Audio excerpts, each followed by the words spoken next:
அனைவருக்கும் அன்பு வணக்கம்.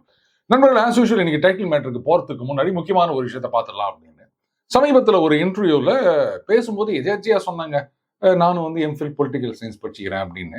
அதுக்கு ஒரு சில நண்பர்கள் கமெண்ட் போட்டுருந்தாங்க, சார் நீங்க எம்ஃபில்லாம் படிச்சுக்கிறீங்களா அப்படின்னு. அது எம்ஃபில் பெரிய படிப்பு அப்படின்னு நினைச்சிட்டாங்க போல இருக்குது. ஆனா பாருங்க, நேரம்னு ஒண்ணு இருக்குது இல்லையா? எந்த நேரத்துல நான் பாட்டுக்கு படிச்சு பட்டம் வாங்கிக்கிறேன்னு சொன்னனோ தெரியலங்க, நாயெல்லாம் பட்டம் வாங்குது. இது அண்ணன் சொல்லியிருக்காரு. அவரும் படிச்சு பட்டம் வாங்கினவர் தான். அது பிஏ பிஎல் ஏதோ படிச்சிருக்காரு அப்படின்னு நினைக்கிறேன். ஒருவேளை நான் பட்டம் வாங்கினேன்னு சொன்னதுனால அதெல்லாம் இருக்காது. நாம பேசினது அவர் கேட்டு கூட இருக்காது.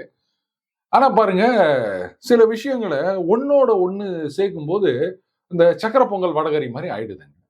சமீபத்துல பாருங்க, தளபதி பேர் சொல்லலாமா? சரி, அவரு தான் சொல்ல மாட்டார், நாம சொல்லலாம். தளபதி விஜய் அவர்கள் அவரு என்ன சொல்லியிருந்தாரு, படிச்சவங்கள்லாம் அரசியலுக்கு வரணும், இதை வந்து ஒரு கேரியரா எடுத்துக்கணும் அப்படின்னு சொல்லியிருந்தாரு. என்ன டாக்டர், இன்ஜினியர் இது மட்டும் தான் கேரியரா? பாலிடிக்ஸ்ன்றது கேரியர் கிடையாதா அப்படின்னு சொல்லியிருந்தாரு. இப்ப நீங்க படிச்சவர் அப்படின்னு எப்படிங்க ஐடென்டிஃபை பண்ண முடியும்? அப்போ ஏதாவது ஒரு டிகிரி, அட்லீஸ்ட் கல்யாண பத்திரிகையில போட்டுக்கிறதுக்காகவாவது ஒரு டிகிரி வேணும் அப்படின்றது இன்னைக்கு இன்றியமையாத விஷயம் ஆகிவிட்டது. படிச்சவன் அப்படின்றதுக்காக, சார் நான் வந்து 8வது படிச்சுக்கிறேன் இல்ல 10வது படிச்சுக்கிறேன் பேருக்கு பின்னாடி எஸ்எஸ்எல்சி பாஸ் ஃபெயில் இல்ல மேல ஒரு கோடு இதெல்லாம் போட முடியுமா? அப்போ ஒரு பட்டம், டிகிரி இது படிச்சாதான் படிச்சவங்க அப்படின்னு இன்னைக்கு ஒத்துக்கிறாங்க. இன்றைக்கு வந்து குறைந்தபட்சம் ஒரு பிஇ என்ஜினியரிங்காவது படிச்சிருந்தாதான் அவங்கள படிச்சவங்க அப்படின்னு ஒத்துக்கிறாங்க. அது வேற விஷயம். இப்ப பாருங்க, தளபதி சொல்லிடுறாரு படிச்சவங்க அரசியலுக்கு வரணும்னு. படிச்சவங்கன்னா பட்டம் வாங்கினாதான் அப்படின்னு நம்ம ஐடென்டிஃபை பண்ணி லிங்க் பண்ணி வச்சுக்கிறோம். இந்த நேரத்துல பார்த்து நாய் கூட பட்டம் வாங்குதுன்னு சொன்னா, சரி ரைட்டு, அது உள்நோக்கத்துடன் சொல்லவில்லை அப்படின்னு வேற சொல்லிட்டாரு. அது உள்நோக்கமோ வெளிநோக்கமோ, நாயெல்லாம் எங்கேயாவது யூனிவர்சிட்டியில அட்மிஷன் கொடுக்குறாங்களா? இந்த வார்த்தையை கொட்டினா அள்ள முடியாது அப்படின்னு சொல்லுவாங்க. நாய் படாத பாடுபடுறோம் அப்படின்னு சொன்னா ஒத்துக்கலாம். ஆனா நாய் கூட பட்டம் வாங்குது அப்படின்னா சரி விடுங்க. நான் சொன்ன மாதிரி அண்ணன் நிறைய படிச்சவரு, அவருக்கு தெரியாத விஷயம் ஒன்றுமில்லை. ஏதோ ஒரு காரணத்துக்காக தான் சொல்லியிருப்பார் அப்படின்னு நினைக்கிறேன். ரைட், இன்னைக்கு மேட்டருக்கு போலாம் நண்பர்களே. செங்கோல் இதுக்கு வந்து மதுரை எம்பி அவர் வந்து ஒரு விளக்கம் கொடுத்திருக்காரு. அந்த காலத்துல அரசர்கள் அவங்க வந்து அந்த புறத்துல பெண்களை அடிமையாக வைத்திருந்தனர். அப்ப அவர்களுடைய அந்த சின்னம் தான் அந்த செங்கோல் அப்படின்றது. இந்த செங்கோலை இங்கு கொண்டு வந்ததன் மூலம் என்ன சொல்ல வருகின்றார் அப்படின்னு கேட்டிருக்காரு. இதுல டோலர்கள் ஒரு ட்வீட் போட்டுக்கிறாங்க. அதுல என்ன சொல்றாங்கன்னா, சமத்துவம். இங்கிலீஷ்ல பாத்தீங்கன்னா அந்த ஒரு வார்த்தைக்கு முன்னாடி சேர்த்தா அப்படியே அர்த்தம் மாறிடுங்க. இந்த கொரோனா காலத்துலதான் அது ரொம்ப பிரபலமாச்சு. சிம்டமேட்டிக் அப்படின்னா ஏதோ சிம்டம் தெரியுதுன்னு அர்த்தம். அதுக்கு முன்னாடி சேர்க்கும் போது நாமெல்லாம் பொதுவா வந்து அசிம்டமேட்டிக் இப்படி தாங்க சொல்லிட்டு இருப்போம். அப்புறமா தான் அந்த கொரோனா பீரியட்ல தான் தெரிஞ்சது ஏசிம்டமேட்டிக் அப்படின்னு சொல்லணுமாட்ட. அதே பாணியை தமிழ்லையும் கடைபிடிக்கிறாங்க. சமத்துவம் அப்படின்னா அதுக்கு முன்னாடி ஒரு போட்டு அசமத்துவம் இல்ல அப்படி சொல்லக்கூடாது, சமத்துவம்னு சொல்லணும்னு நினைக்கிறேன். ஏன்னா இங்கிலீஷ் ஸ்டைல் இல்லையா அது. அதுல ஒரு வரி சொல்லியிருக்காங்க, விவசாயிகளுக்கு வரி போட்டார்கள் அந்த காலத்து ராஜாக்கள் அப்படின்னு. இது என்ன லாஜிக்னு எனக்கு புரியல. விவசாயிகளுக்கு மட்டும்தான் வரி போட்டாங்களா? மற்றவங்களுக்கு எல்லாம் வரியே கிடையாது. எல்லாருக்கும் வரி இருந்தது. ஒவ்வொருத்தருக்கும் அவங்க வந்து தொழில் செஞ்சு பணம் சம்பாதிக்கிறாங்க அப்படின்னா அதுல இவ்வளவு கட்டணும் கஜானாவுக்கு. அதே மாதிரி விவசாயிகள் அப்படின்னா விளைகின்ற தானியத்துல இவ்வளவு கட்டணும். வரி அப்படின்றது பெரும்பாலும் உற்பத்தியிலிருந்து வசூலிப்பதாகத்தான் இருந்ததே தவிர, இத்தனை ஏக்கரா வச்சிருந்தா நீங்க வந்து இவ்வளவு பணம் கட்டணும்லாம் கிடையாது. அவங்களுக்கு என்ன வருதோ அதை வச்சுதான் வரி அப்படின்றது இருந்தது. அடுத்தது, விவசாயிகளுக்கு வரியே கூடாது அப்படின்றது இன்னி வரைக்கும் ஒரு கோஷமாக இருந்துட்டு இருக்கு. அதனால தான் பாத்தீங்கன்னா பல அரசியல்வாதிகள் மாடியில இந்த கோசு, இந்த முள்ளங்கி இதெல்லாம் பயிர் பண்ணி கோடிக்கணக்கில் சம்பாதிக்கிறாங்க. அட்லீஸ்ட் அந்த விவசாய டெக்னிக்கை வந்து இந்த ஏழை சிறு குறு விவசாயிகள் எத்தனையோ லட்சக்கணக்கான பேர் இருக்காங்க, அவங்களோட ஷேர் பண்ணீங்கன்னா அவங்களும் கோடிக்கணக்கில் சம்பாதிக்கலாம். அதை சொல்ல மாட்டேங்கிறாங்க. ஆனா மோடி அவர்கள் ஆட்சிக்கு வந்த பிறகு அந்த கோஸெல்லாம் அந்த அளவுக்கு விளைச்சல் வருது இல்லை போல இருக்கு. திராட்சை தோட்டத்துல கூட எவ்வளவு லட்சங்கள் வந்தது அப்படின்றத நம்ம பார்த்தோமா இல்லையா? சரி, அந்த திராட்சையாவது வந்து வைன் தயாரிக்க உபயோகப்படும், அதனால அதுக்கு விலை ஜாஸ்தி. சாதாரணமாவே திராட்சை பழம் விலை ஜாஸ்தி இல்லை கோஸை விட. ஆனாலும் கோஸ்ல நிறைய கோடிகள் வந்தது, திராட்சையில லட்சங்கள் தான் வந்தது. சரி, அதெல்லாம் வந்து அந்த காலத்து விலை அப்படின்னு வச்சுப்பாங்க. இப்போ விவசாயிகளுக்கு இன்றைக்கு வரி, விவசாய வருமானத்துக்கு வரி இல்லை. சரி, ஆனா அதனாலதான் என்ன பண்றாங்க, விவசாயிகள் அப்படின்னாலே அவங்க வந்து அரசாங்கத்தை நம்பி இருக்க வேண்டும்ன்ற மாதிரி நிலைக்கு கொண்டு வந்துட்டாங்க. ஏங்க நான் கேக்குறேன், இப்ப மத்த தொழில் செய்யறவங்க அத்தனை பேருக்கும் வரி இருக்கா இல்லையா? ஒரு டீ கடை வச்சு நடத்துறோம் அப்படின்னு சொன்னாலும் ஒண்ணு வருமான வரி, அப்படி அந்த விளிம்புக்குள்ள வரல அப்படின்னு சொன்னா அவங்க வாங்குற எல்லா பொருளுக்கும் அவங்க வரி கட்டுகிறாங்க. டீ தூள் வாங்கினா அதுக்கு வரி இருக்குது, பாலுக்கு வரி இருக்குது, சர்க்கரைக்கு வரி இருக்குது, இப்படி எல்லாத்துக்கும் வரி இருக்குல்ல. சோ அவங்களும் வரி கட்டிட்டு இருக்காங்க இல்லையா? அதே மாதிரி விவசாயிகள்னு எடுத்துட்டீங்கன்னா அவங்க இந்த விதை வாங்குவாங்க, அதுக்கப்புறம் உரம் வாங்குவாங்க, அதுக்கெல்லாமும் வரி இருக்குது இல்ல. என்ன ஒண்ணே ஒண்ணு, அந்த விவசாயத்திலிருந்து வருகின்ற வருமானம் அதற்கு வரி கிடையாது, அவ்வளவுதான். என்ன கேட்டா நீங்க தாராளமா அதுக்கு வரி போட்டுட்டு போங்க. இப்போ அந்த வரி எவ்வளவு கட்டணும் அப்படின்றதெல்லாம் இவர் கணக்கு போட்டு அதுக்கேத்த மாதிரி தான் அவருடைய லாபத்தை வைப்பார். சரியா? இன்னும் சுருக்கமா சொல்லணும்னா இன்னைக்கு ஆப்ல வந்து பிளம்பரு, எலக்ட்ரீஷியனு, ஈவன் இந்த ஹேர் கட் பண்றதுக்கு இதெல்லாம் கூட நீங்க புக் பண்ணலாம். புக் பண்ணும்போது கூடவே இவ்வளோ சார்ஜ் பிளஸ் இவ்வளோ ஜிஎஸ்டி அப்படின்னு போட்டு வந்துருதா இல்லையா? அப்போ இந்த வரி அப்படின்றது யார் கன்சியூமரோ அவங்க கிட்ட இருந்து தான் வசூலிச்சு கவர்மெண்ட்டுக்கு கட்டுறாங்க. கரெக்டா?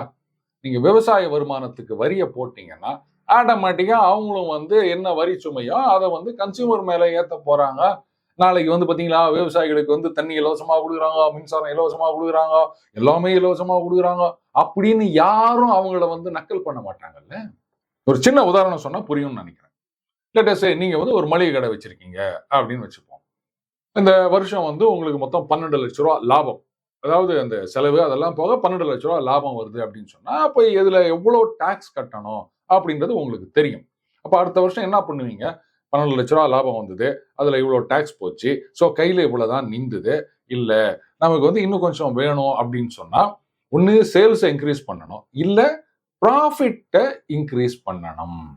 அப்ப என்ன பண்ணுவீங்க? ஆட்டோமேட்டிக்கா அந்த விலையை கூட்டி விற்பீர்கள். இதானே நடக்க போகுது. அதே மாதிரி இப்போ விவசாயத்துக்கு நீங்க என்ன சொல்றீங்க? பாருங்க கரண்ட் இலவசமா குடுக்குறாங்க, தண்ணி இலவசமா குடுக்குறாங்க, அண்ட் இந்த விதை, உரம் இதெல்லாம் வந்து சப்சிடைஸ்டு ரேட்ல குடுக்குறாங்க. அவங்க வருமானத்துக்கு வரியே கிடையாது. இப்படிலாம் சொல்லின்னு இருக்கிறாங்க. லெட் அஸ் அஸ்யூம் விவசாய வருமானத்துக்கு வரி அப்படின்னு நீங்க சொல்லிருங்க. தப்பே கிடையாது. சொல்லப்போனா அவங்களுக்கு என்னவோ அரசாங்கம் விவசாயிகளுக்கு மட்டும் நிறைய பண்ணினுக்குது அப்படின்ற மாதிரி ஒரு இம்ப்ரெஷன் நெரேட்டிவ் இங்க செட் பண்ணி வச்சுக்கிறாங்க. நாங்க தான் விவசாயிகளுக்கு இவ்வளவு செஞ்சோம்னு. சொல்லப்போனா எந்த அரசாங்கமும் விவசாயிகளுக்கு எதுவுமே செய்யவில்லை. நான் ஆச்சரியமா இருக்குதா? என்ன சார் இவ்வளவுலாம் இலவசமா கொடுத்துருக்காங்க, சப்சிடி கொடுக்குறாங்க, நீங்க ஒண்ணுமே இல்லைன்னு சொல்றீங்களா அப்படின்னா, இப்ப நான் உங்களுக்கு ஒரு கணக்கு சொல்றேன்.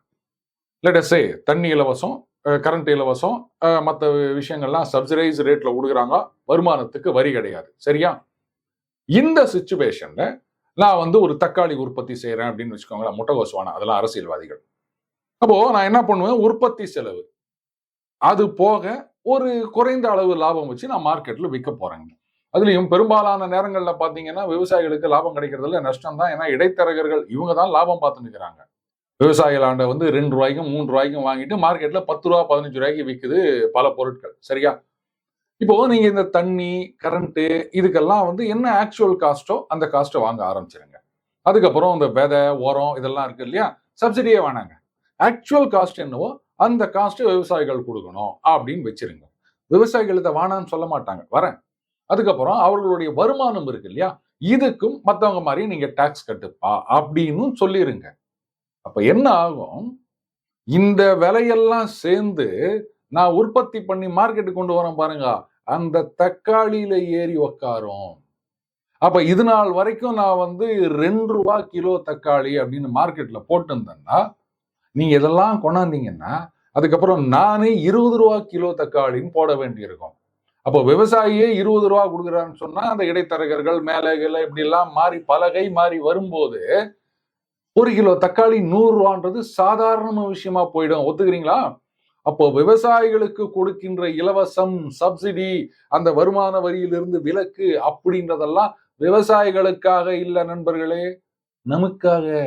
அவங்க உற்பத்தி பண்றதெல்லாம் வாங்கி துண்றோம் பாருங்க, நமக்காக. ஏன்னா அந்த விலை ஏறிடக்கூடாது அப்படின்றதுக்காக அவங்களுக்கு கொடுக்கிற மாதிரி கொடுத்து காலங்காலமா ஒரே வேலையில எல்லாத்தையும் வச்சுன்னுக்கிறோம்.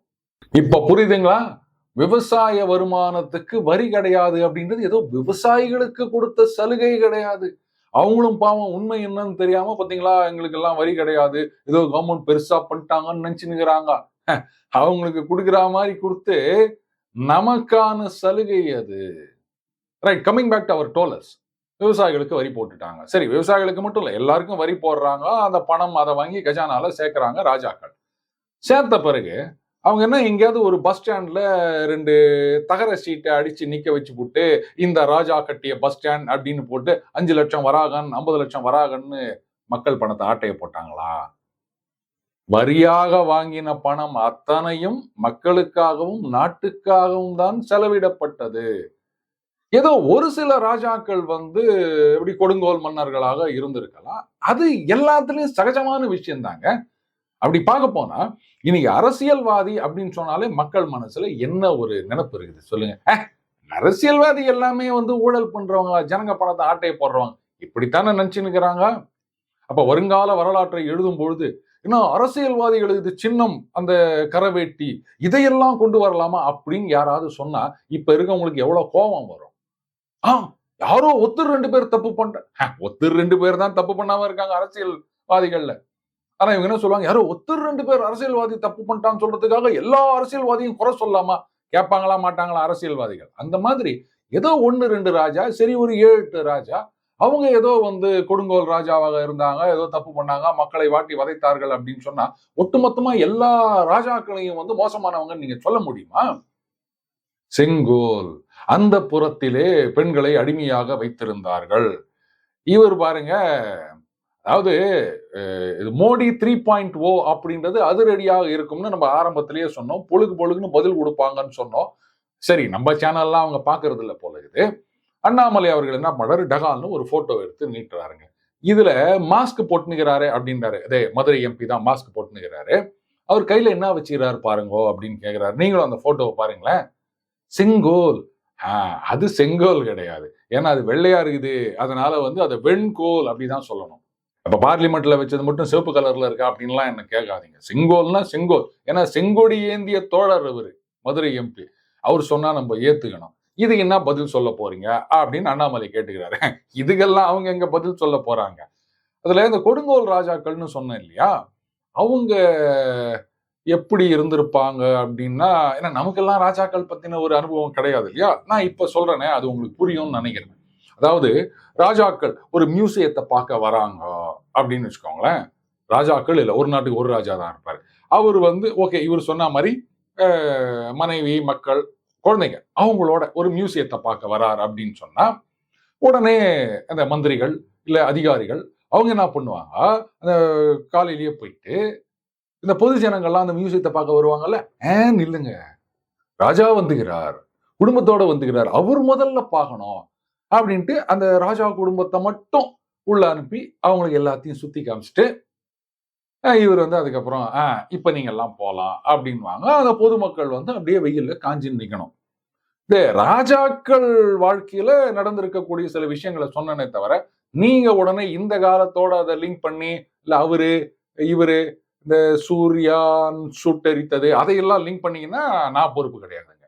இப்ப சொல்லுங்க, இந்த செங்கோலை பத்தி பேசுறதுக்கு அண்ணன் மதுரை எம்பி அவர்களுக்கு ஏதாவது யோகியதை இருக்குதுன்றீங்க?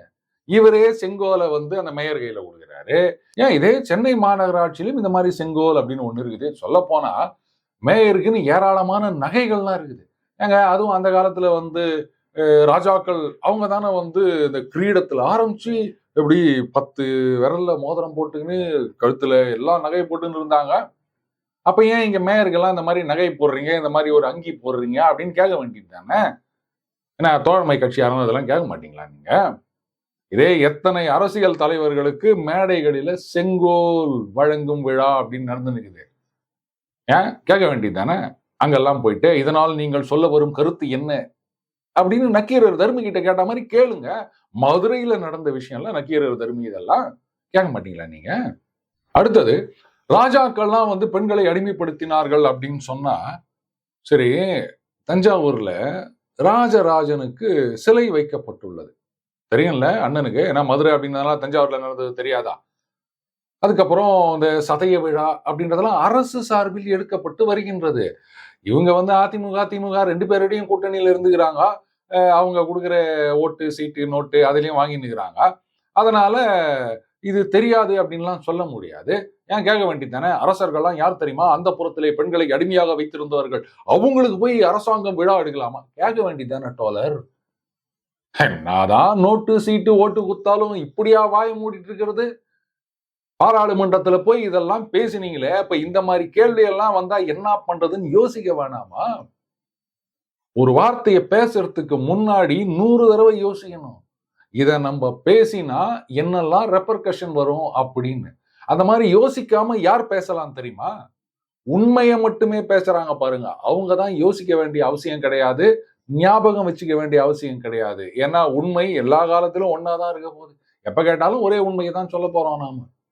இந்த பொய் பேசுறவங்க, மாத்தி பேசுறவங்க, இடத்துக்கு இடம் பேசுறவங்க, இன்னைக்கு இந்த கூட்டணியில இருக்கும்போது ஒரு மாரி பேசிட்டு ஊழல் ராணின்னு சொல்லிட்டு, நாளைக்கு அந்தாண்ட பக்கம் வந்தவுடனே எங்களுக்கு ஒரு ராஜ்யசபா எம்பி சீட்டு குடுங்க அப்படின்னு போய் நிக்கிறவங்க, இவங்கெல்லாம் தான் வந்து யோசிச்சு யோசிச்சு பேசணும். ஆனா அவங்க யாரும் யோசிச்சு பேச மாட்டேங்கிறாங்க. நாம தான் யோசிச்சு யோசிச்சு பேச வேண்டியதாகுது. இத நீங்க நல்லா யோசிச்சு பார்க்கணும் நண்பர்களே. எதுக்கு நான் யோசிக்க சொல்றேன் அப்படின்னு சொன்னா, திடீர்னு யாராவது ஒரு யோசனை வந்து, "ஐயய்யோ! இன்னைக்கு பால் பாயசம் இல்லையா?" அப்படின்னு கேட்கக்கூடாது. வெள்ளிக்கிழமை பதிவு முழுக்க முழுக்க பால் பாயசமாக வருகின்றது. மீண்டும் அடுத்த பதிவில் சந்திப்போம். வணக்கம்.